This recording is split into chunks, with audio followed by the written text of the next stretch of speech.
Yo les amis, j'espère que vous allez bien. Vidéo très rapide ce matin puisqu'on a une petite correction en cours sur le marché.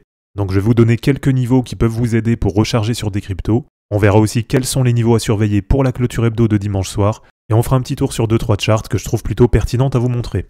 Comme d'habitude les amis, si c'est pas encore fait, pensez à vous abonner et à liker cette vidéo pour soutenir la chaîne. Et pour ceux qui veulent préparer le prochain bull run, ça se passe dans le groupe Telegram Crypto Wolfgang et vous avez le lien dans la description de la vidéo.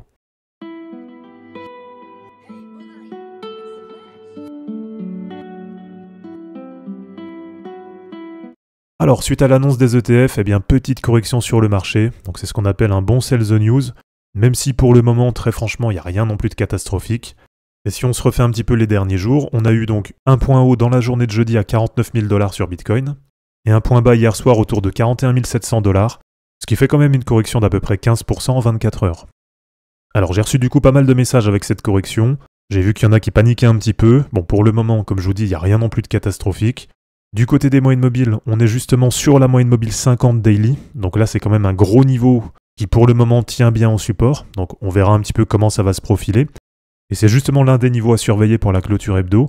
Donc voir si on arrive à rester ou non au-dessus de cette moyenne mobile 50. Ça veut donc dire voir si on arrive à clôturer la semaine au-dessus de 42 500 $. On va même dire 42 600 pour être sûr. Donc si ça corrige sur ce niveau, ce qu'on peut espérer, pourquoi pas, c'est que ça reparte à la hausse. Donc comme on l'avait fait ici sur le mois d'octobre. Ok, donc on vient toucher la moyenne mobile 50, et derrière on fait un rebond. Donc ça va être le premier scénario. Sachant qu'au niveau du RSI, c'est un petit peu comme sur le mois d'octobre. Donc on est repassé sous les 52 RSI en daily. Donc voilà, pour le moment, ça c'est un scénario qui s'envisage, c'est tout à fait possible. Deuxième scénario, sur les moyennes mobiles toujours.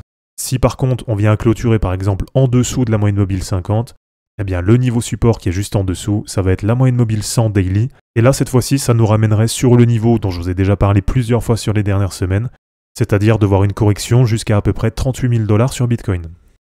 Alors, un petit tour sur Ishimoku en daily, toujours sur Bitcoin. Pour le moment, c'est pareil, rien de catastrophique du tout. Même si c'est vrai que c'est la première fois depuis très longtemps que la correction vient enfoncer la Tenkan et la Kijun en daily. Mais pour le moment, ça reste toujours haussier sur du daily sur Ishimoku, puisqu'on est toujours au-dessus du nuage. Ce qui serait pas top, effectivement, ce serait de commencer à rentrer dans ce nuage.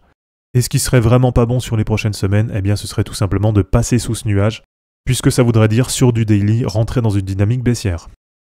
Alors, du côté d'Ethereum, qui est en très grande forme là sur les derniers jours, on a un point haut sur la journée d'hier, donc un petit peu en retard par rapport à Bitcoin, avec un jour de décalage, on va dire, à 2715 $. Et dans la même journée, le point bas de correction, à peu près 10% en dessous, autour de 2450 $. Et donc pour le moment sur Ethereum, on n'est même pas encore sur la moyenne mobile 7 daily. Donc voilà, ça reste entièrement positif ce qui est en train de se faire sur Ethereum. Mais par contre, comme on peut le voir, sur le début d'année, on avait eu cette touchette sur la moyenne mobile 50 daily.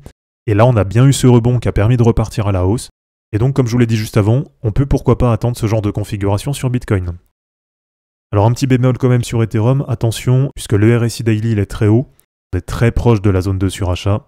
Donc là, si vous voulez mon avis, quelque chose qui peut s'envisager sur les prochains jours, ça peut être pourquoi pas d'aller retester cette résistance à 2715 $. Et donc ça pourrait permettre soit de continuer cette dynamique haussière, ou soit tout simplement de faire un double top. Et là par contre, je pense que ça marquerait bien la fin de la dynamique haussière, tout du moins à court terme, et que cette fois-ci, on pourrait voir Ethereum corriger un petit peu plus bas, jusqu'à par exemple déjà un premier support sur la Kijun Daily, donc autour de 2380 $. Et ensuite, le support d'en dessous, qui va être le gros niveau sous lequel ce serait bien de ne pas repasser, ça va être le haut du nuage, autour de 2220 $. Donc voilà, sur Ethereum c'est pareil, pour le moment il n'y a rien de catastrophique non plus. On est toujours en dynamique haussière sur du daily. Là on voit qu'il y a quelques jours, on a eu un beau rebond sur le haut du nuage. Et donc tant que ça tient au-dessus du nuage, pour le moment ça reste entièrement positif dessus.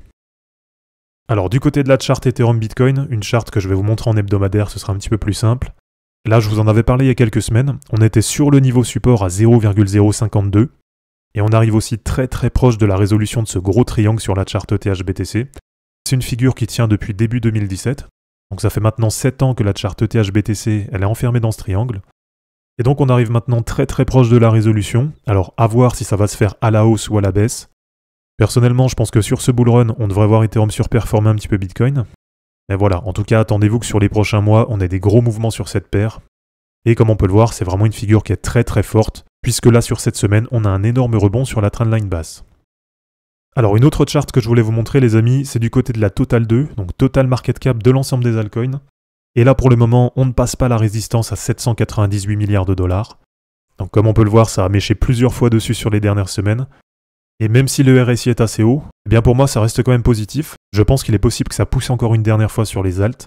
Et donc si ça vient à passer cette résistance, pour moi l'objectif du dessus, il est très clairement défini. Ça va être à peu près sur ce niveau, autour de 920 milliards de dollars. Et donc ça veut dire un potentiel plus 15% sur l'ensemble des altcoins. Et donc pour terminer, en cohérence avec ça, je vous réaffiche la BTC dominance. Donc ça c'est une charte que je vous ai partagée il y a quelques jours sur Twitter et sur Telegram. D'ailleurs, si ça vous intéresse de voir plusieurs charts dans la semaine comme ça, n'hésitez pas à aller vous abonner, puisque je partage aussi assez régulièrement des points de recharge sur des altcoins.